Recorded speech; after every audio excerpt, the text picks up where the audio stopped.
Hi there, welcome to Practical Piano. My name is Tia. I've been playing piano for 22 years and teaching for 12.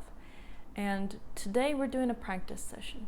In a practice session, I practice piano. And whenever I think of something that might be helpful for you as a pianist, I stop and I talk about that thing. Sometimes it's advice about how to play something specific. It could be advice on how to practice more effectively so that you make better progress over a shorter period of time. And sometimes it's just encouragement, because we can all use some encouragement sometimes. Before we get into the practice session, I want to briefly talk to those of you who have been with the channel for a while. Thank you for sticking around. I know this last year I didn't produce very much content. I needed to take a break. I had plans to create a beginner's learn to read and play on piano course, but that's going to take longer than I anticipated because I am producing all of these videos by myself. I'm producing the course by myself. So it's just a lot of work that I can't currently put on a timeline. So the beginner's course is being developed, it's underway, but it's probably a few years out. So if you want to get started in piano, I would really recommend finding a local piano teacher. Or you could sign up for virtual lessons with me through my website, practicalpianowithtia.ca. I'll have it linked in the description. As I said, I am an independent creator, so I do all of the filming, writing, editing, everything.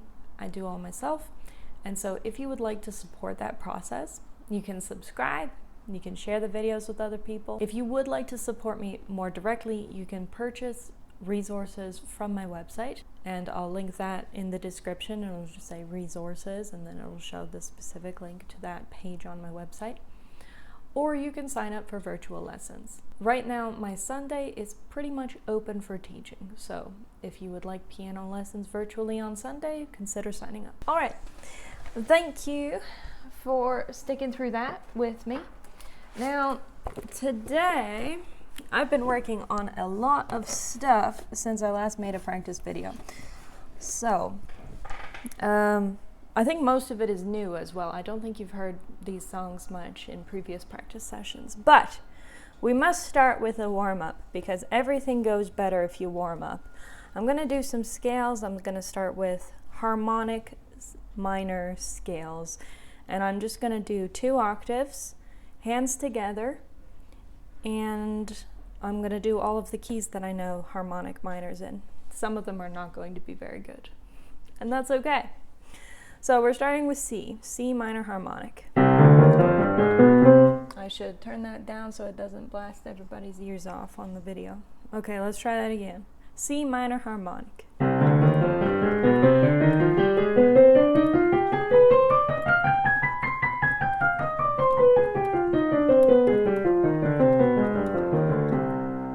I said I would do 2 octaves, but I think that was 4. Anyways, we'll try and do 2 octaves for the next one.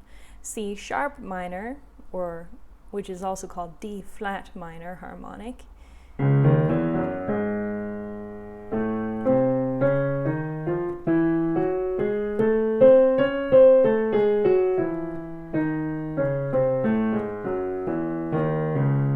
Okay, so the fingering for that one is very tricky. I'm going to try it again.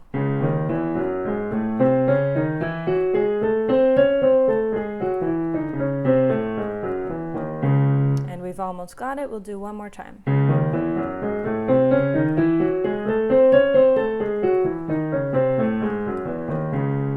Good.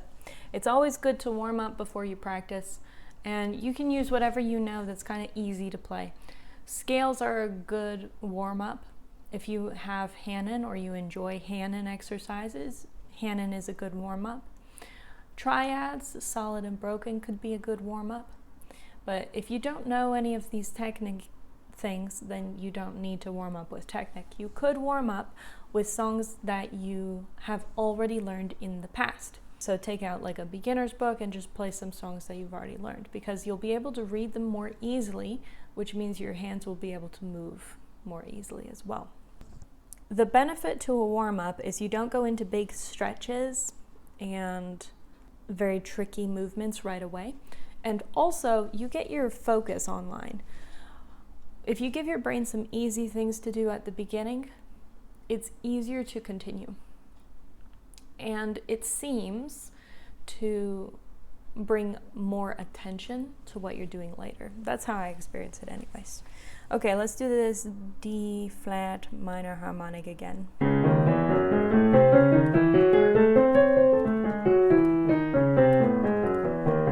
So this is still not very good. Now that I've got the notes underway and the fingering underway, what I need to focus on is syncing the left and the right hand so that they're playing the notes at the same time. I'm gonna go a little slower so that I can do that.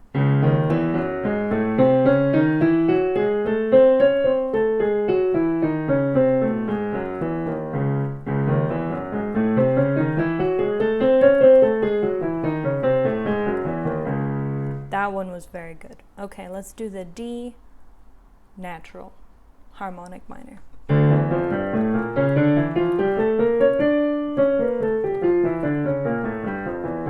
I had a little hesitation up there at the top because I was going to go for 4 octaves. Let's do 4 octaves on this one because it's easy.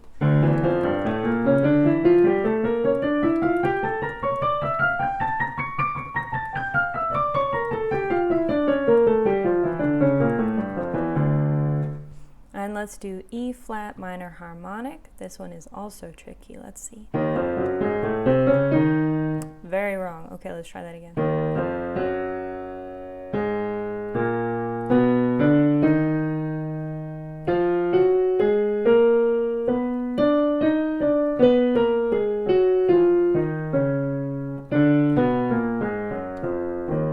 Yeah, try again.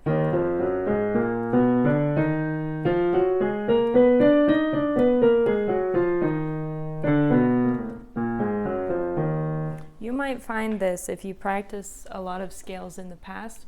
When you go to try and draw one up by memory that you haven't played in a while that's particularly tricky, it's going to be difficult.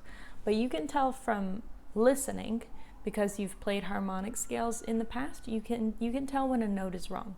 So as you're playing that scale, if you go, oh, was that right? Slow down and listen to it again and see if it sounds right. If you know the whole step, half step pattern of the harmonic scale, you can check it that way. So let me tell you about that. So when you play the harmonic scale, let's start with C so I don't mess it up. You start with a whole step from C to D. Then you have a half step. That would be D to E flat. Whole step from E flat to F. Whole step from F to G. Half step from G to A flat. Whole step from, oh, that was not right. This is where you have the minor third.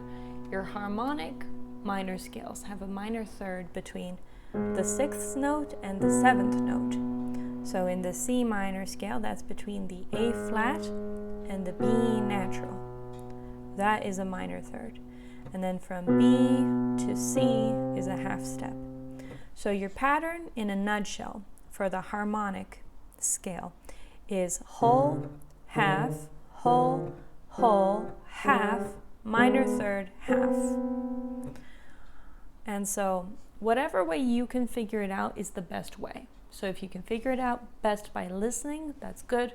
If you can figure it out best by looking it up in a technique book, like an RCM technique book, look it up and read it.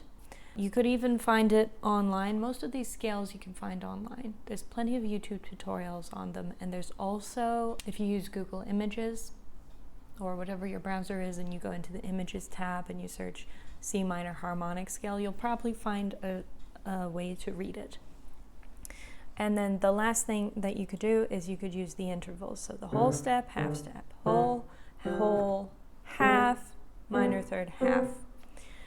Also, I have a video on intervals. So if what I just said doesn't make any sense, you can go and watch the video on intervals, which I will link in the iCards and the description. Okay, so that's the anatomy of the harmonic minor. And I was on E flat, so we're gonna do E flat again because it wasn't good last time.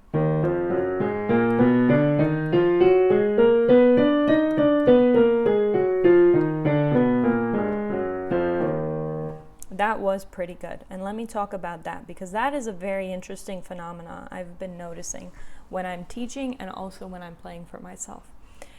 If you're struggling with something and you play it 3 to 5 times, then you take a break and then you go back and play it again, you're probably going to be better off after that break than you would be if you didn't take the break. So if you're struggling with something, you've put in like 3 to 5 times on it, 5 to 10 times, or you've put in 5 to 10 minutes, then take a little break, even if you're just breathing and looking somewhere else. And then play it again. And sometimes it's actually going to work out better than if you didn't take a break. Okay, let's do E minor harmonic.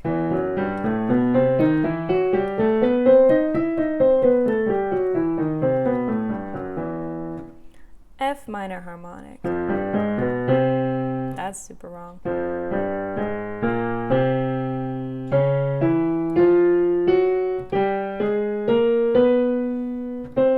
Yeah, F minor harmonic is a very hard one. So F, G, A flat, B flat, C, D flat, E, F, G, A flat, B flat, C, D flat, E, F, and go back. E, D flat.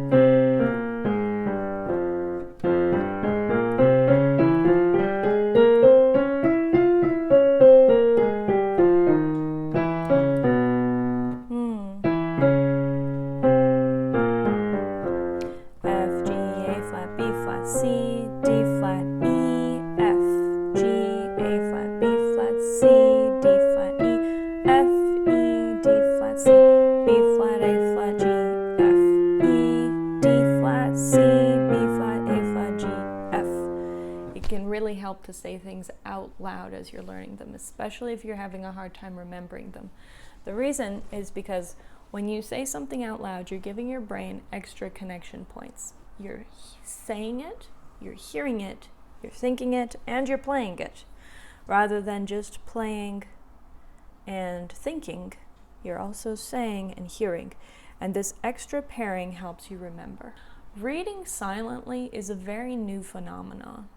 People used to read out loud, even quietly out loud. And the reason is because when you have this extra feedback loop of you say something and you hear it, your brain learns it better. And also when you read out loud, you get to put different inflection on different words and you get to test the inflection and see if it fits the story. Your comprehension of what you read goes up. While you're playing piano, you should probably say things out loud when you're having a hard time with them because your comprehension of what you're doing will go up.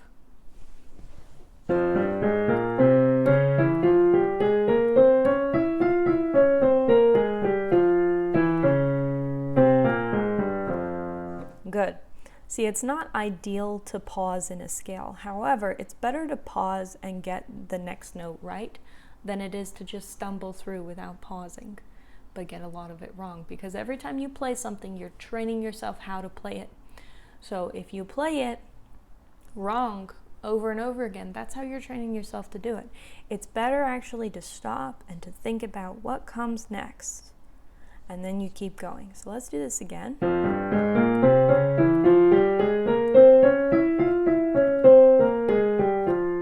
Where am I going here? So it's E, D flat, C,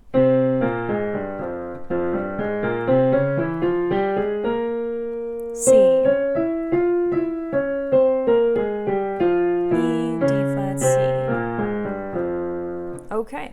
I think that's good enough for a warm-up. If we keep going, I'll just keep talking and we'll never get to a song. But because that was a light warm-up, we're going to start with easier songs. Now, I would like to do a little bit of sight reading, and I haven't played anything out of a level 7 book in a long time. So I'm going to play something out of level 7. Oh, this one has the second part of Fur Elise. Now, Fur Elise is pretty easy to play for the first theme, but then the next pages are kind of tricky. Well, let's do Fur Elise, because I don't think I've even tried the next pages. That's very interesting. Okay, let's see.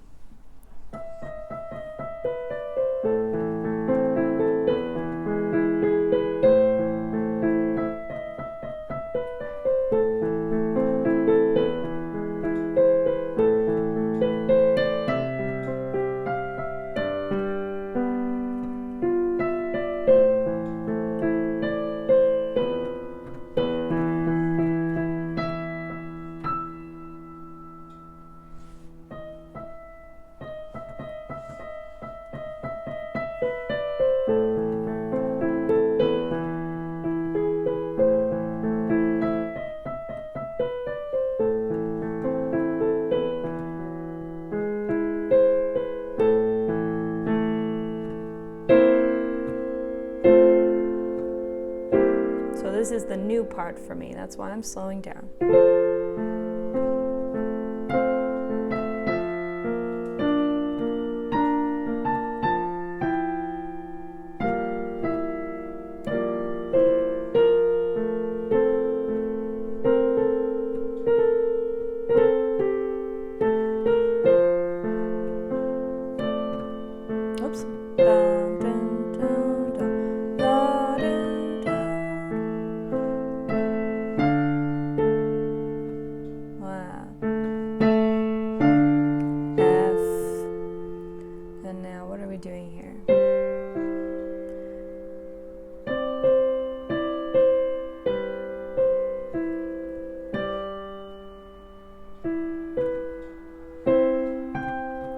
This one is quite fast, so we have 30 seconds here.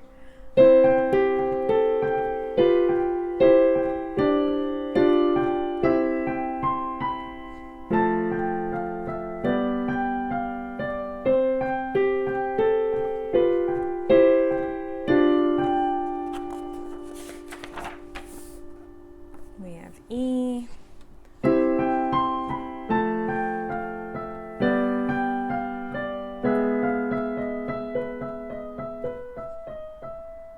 Now what I'm going to do here, I noticed as I turned to this page, I noticed how much tension was in my body as I went to look at this page. I am nervous to be filming a practice session because it's been a while. I haven't practiced in front of you guys for a while. And then I noticed, after I noticed how tense I noticed I was breathing through my mouth. When you're breathing through your mouth, it's usually a stress response, unless that's the way you normally breathe. Ideally, you want to breathe in through your nose. If you're breathing intentionally, you exhale through your mouth because you want to calm your system. So, very slow breath out. This kind of breathing is called diaphragmatic breathing, and it's very calming. So you want to breathe into your belly, and feel it expand. And you want your exhale to be much longer on the way out. And this is a way that you can calm yourself down, especially when you're stressed out, very easily. You can calm yourself down very easily, very quickly.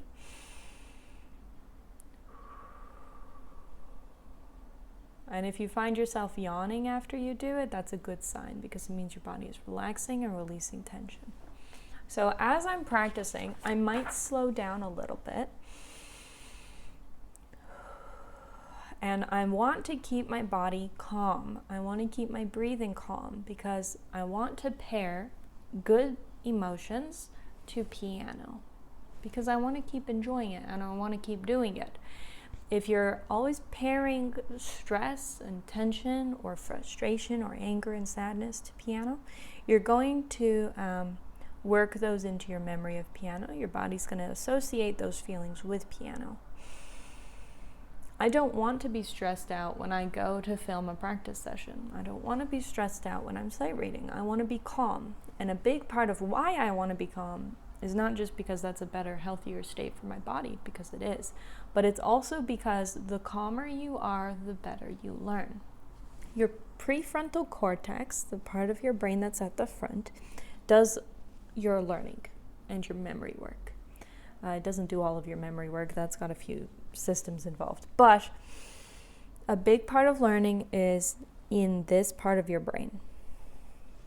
When you get stressed, you activate the hind part of your brain, the back part of your brain. I can't remember what it's called right now, but I've talked about it in previous videos, and you can look it up. But it's the part of your brain that is for fight, flight, freeze, fawn response. It's how you respond to stress and emergencies. And when this part of your brain is activated, it downregulates, it turns down your prefrontal cortex. When you calm this part of your brain down and you go, okay, we're not in danger, it's okay, then you're safe enough to learn. So if you want to learn, you want to reduce stress and you want to relax as much as possible, you want to keep yourself in a calm state. So I'm going to sight read this part again, and I'm going to go a little slower so that I can relax, even though the notes are 30 seconds and they should be fast. And I'm going to be aware of my breathing. Make sure I keep breathing. Make sure I don't breathe through my mouth, because if I'm breathing through my mouth, it means I'm not breathing deeply enough through my nose. Okay.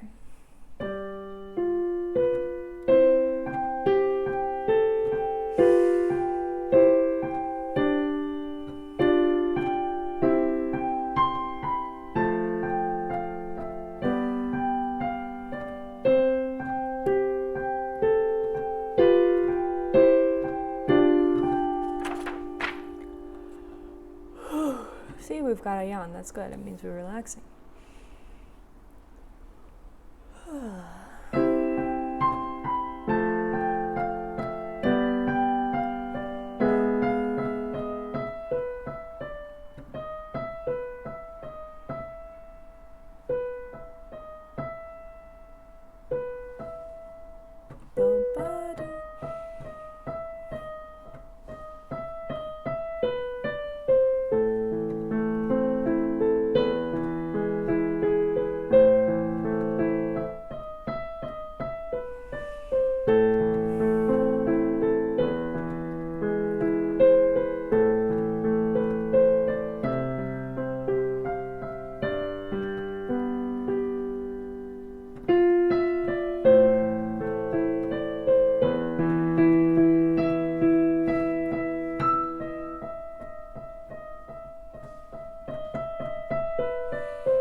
Chord have we got here?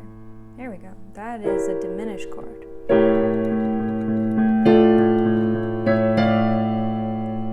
This sounds so fun and it's so good.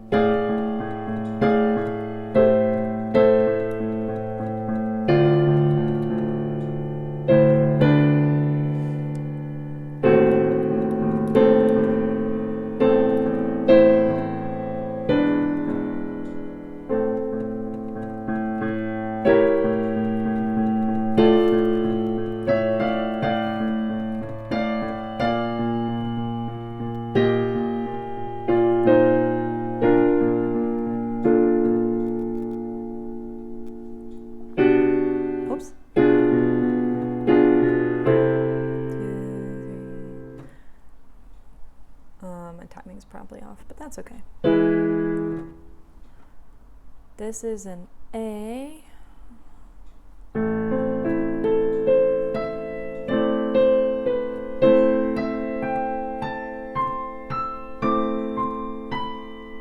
do we have here?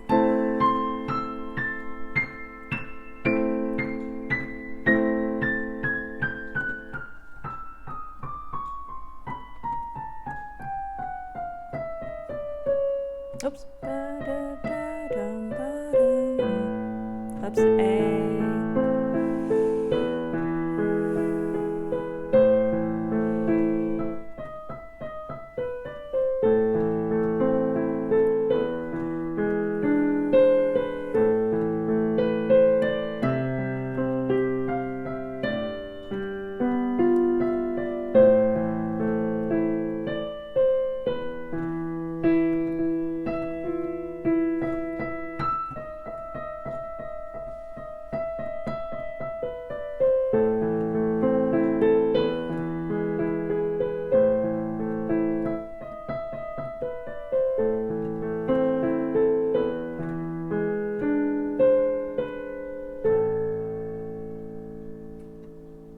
There we go. So that's good enough for sight reading. If I was actually going to practice this, sight reading is when you play something through the first time around and you're just trying to do the best that you can do with it. If I was actually going to practice this, I wouldn't play it from start to finish like that. I would play just the most difficult sections, like this one.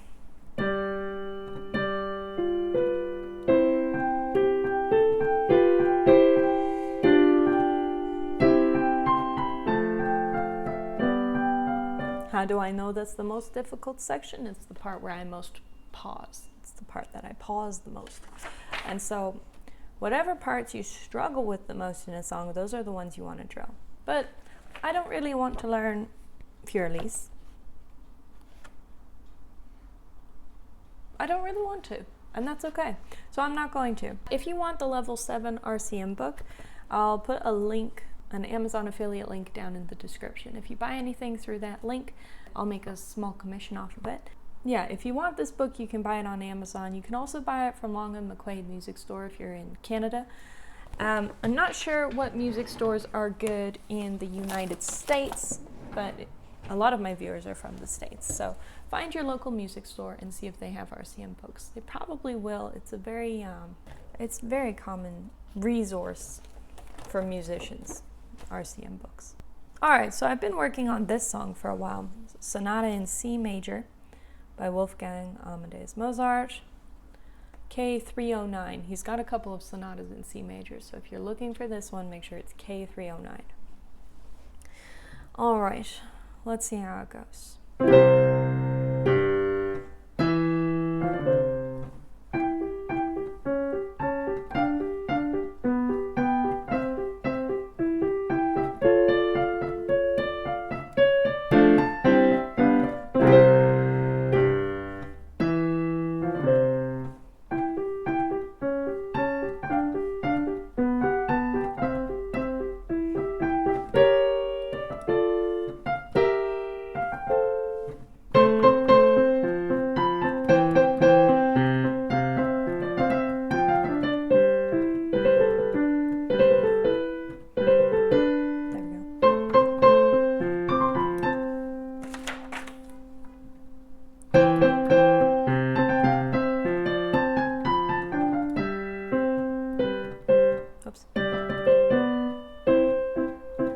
So let me talk about this for a little bit. I have been having the same problem with the same sections for a year.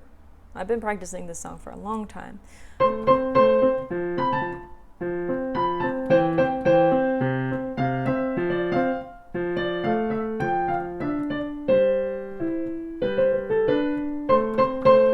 This one measure is very, very difficult. And so every once in a while, I go and I practice this like 10 times, just by itself, very steady.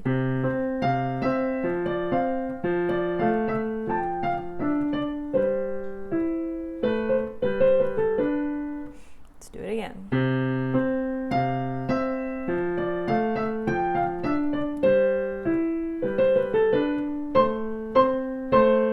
And again.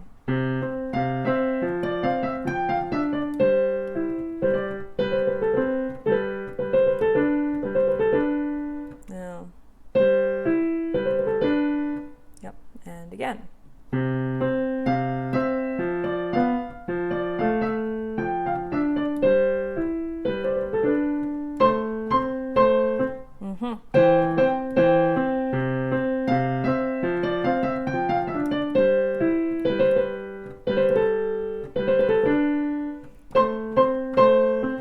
And the reason it's so difficult is because when I jump to this trill here, whoops, I have to get onto the right letters, but I also have to get onto the right fingers in order to execute it well. And then I have to jump immediately up to this octave.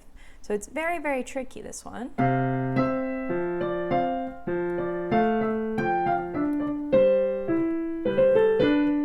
And that one was very bad. It may have sounded good, but it's not good because I crunched these notes together instead of da-da-da-da-dum, so that you can hear each one individually even when it's really fast. Those are all good, but the one from before was too crunchy. So there's all kinds of things that you have to get right in this one little measure in order for it to be correct. And so every once in a while I do a big practice on it and I drill it like mad, and then I do the same thing on the next page where we have a parallel section that's almost it's the same pattern but different notes.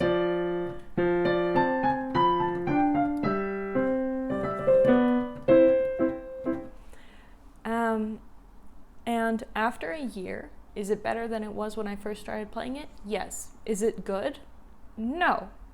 And this is the point where many people would be very frustrated because they're like, I have been drilling this thing forever and I'm very frustrated with it and I can't get it. Just keep going. That's all you can do. You can just keep giving it your best and keep focusing on these areas and doing the extra work on them, and they'll come together or they won't. And they'll come together when they come together. You can't rush it. You have to just keep drilling the same thing over and over with intentionality, trying to get the right fingers, trying to get the right notes, watching for how the timing is and all of that. And it does get frustrating. It can be. But it's part of the process. And just because you didn't get it doesn't mean you're not good at piano. You're playing piano. You're good at piano. Just because you can't get it doesn't mean you're bad. It just means you haven't got it yet. So just keep going on stuff like that. In fact, let's do this one a few more times too.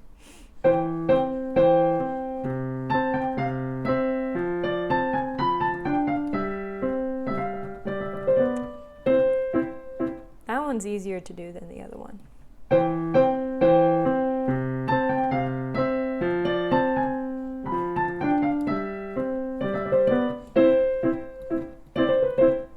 I'm going to keep going.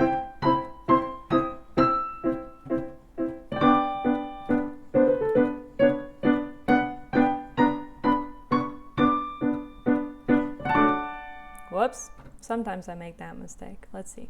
Yeah.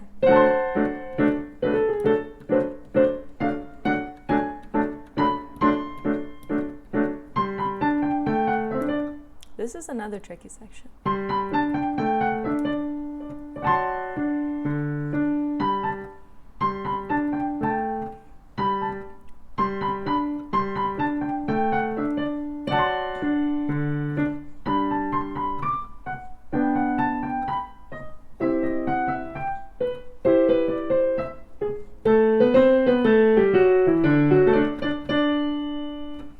Play this thing again and see if I can do it better.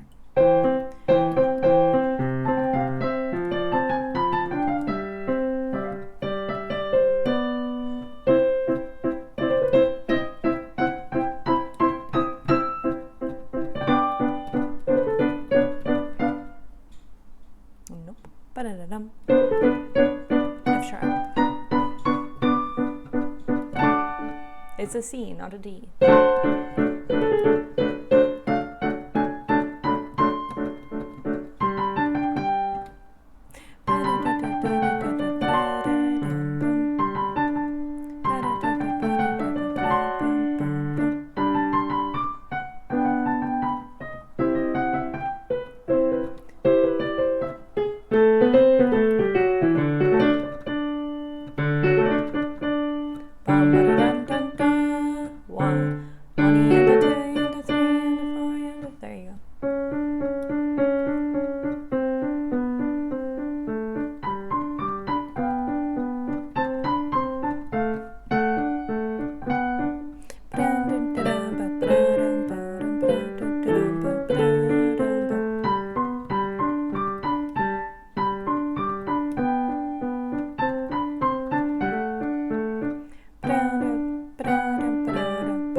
Oh, this is too fast. 1 and 2 and 3 and 4 and 1 and 2 and 3 and 4 and 1 and a 2 and a 3 and a 4.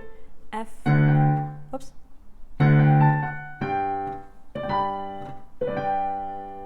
There we go. All right, the timer went, so that's that for the practice session. I'll probably keep going later today. I'll do another practice because I am very excited. I've been practicing Beethoven's Appassionata. In fact, maybe I'll play you guys a little bit of what I've got so far. I wouldn't say it's good yet, but I've been practicing it and I love it. Let me play you the first page. And I had a hand injury. I fell on my hand. My hand went down like this behind my back and I caught myself on it. And so I fell on it like that on the ground. And it was not in good shape for about 3 months. I remember like a month in, I tried to do 5 minutes of piano practice and it was not good. So, this song was rough on my hand. But I took it easy. Whenever you injure your hand and you want to keep playing piano, give yourself plenty of recovery time.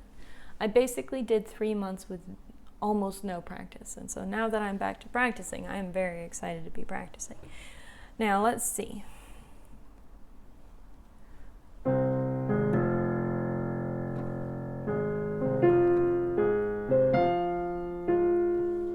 Oh, that was the wrong A.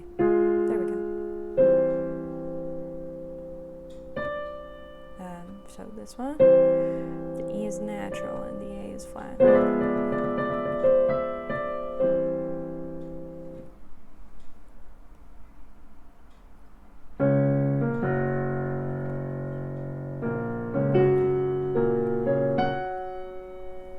Go up in the left and down in the right.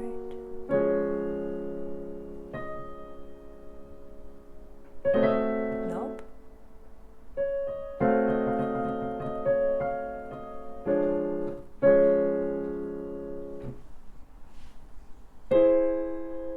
Oh, what am I doing wrong here? G is not flat.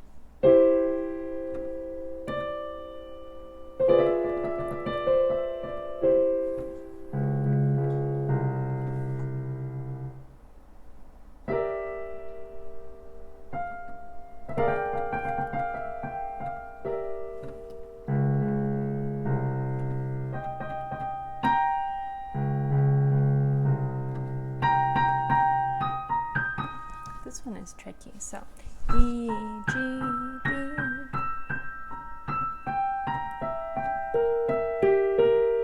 Oops.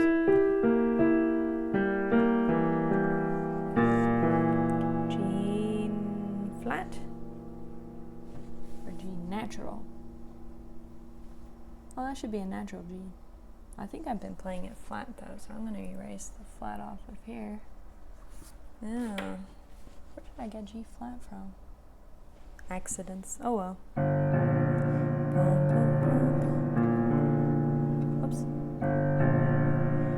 G, B, E, G, B, D, E, G, B. The E is natural, that's why it sounded too happy. Okay, let's try again.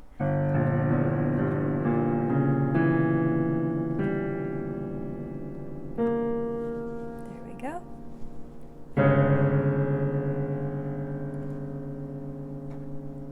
These are E's in the left, E and C.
this here is my favorite part, but that doesn't mean I can do it well. Let's see.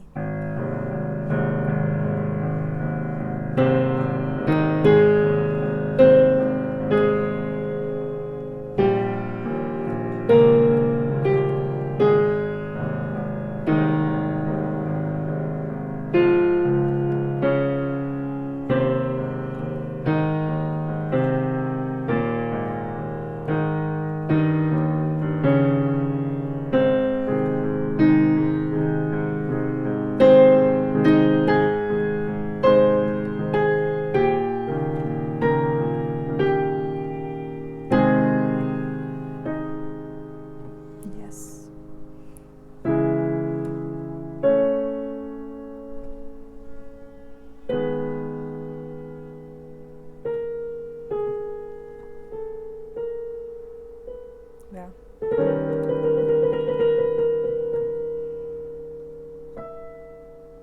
Oh no, what is that?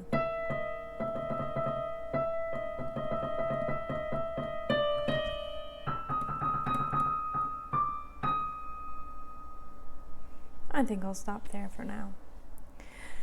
Anyway, so I've been working on the Appassionata, and I'm very happy with this one, so I'll probably practice again later. I originally, when I went to work on Appassionata, I listened to a lot of Beethoven sonatas when I was about 18, between 18 and like 24, and I found Daniel Barenboim, who's a very, very good performer of Beethoven sonatas, and actually of the Sonata in C major by Mozart that I played today. And I loved these songs, like 2 or 3 of these sonatas. And the one that I wanted to learn was Appassionata, but at the time I thought I had gotten the right music. I had not. I had gotten the music for Pathetique. Well, I had gotten a book, a collection of these sonatas, and it didn't have Appassionata in it. And so I started learning Pathetique. And having played both of them a little bit, I think Appassionata is easier than Pathetique to learn. So if you like both of those and you want to pick one, I think Appassionata would be easier. Okay, I don't think I have any other advice to give y'all off the top of my head, so I will see you in the next video. If you've made it this far, please subscribe, please like the video. If you have any questions, you can leave a comment, or if you want to tell us how your practice is going, leave a comment. If you know anyone else who would also like the video, please share. Check out the website for piano lessons and resources, and I will see you in the next video. Have a lovely day. Happy practicing.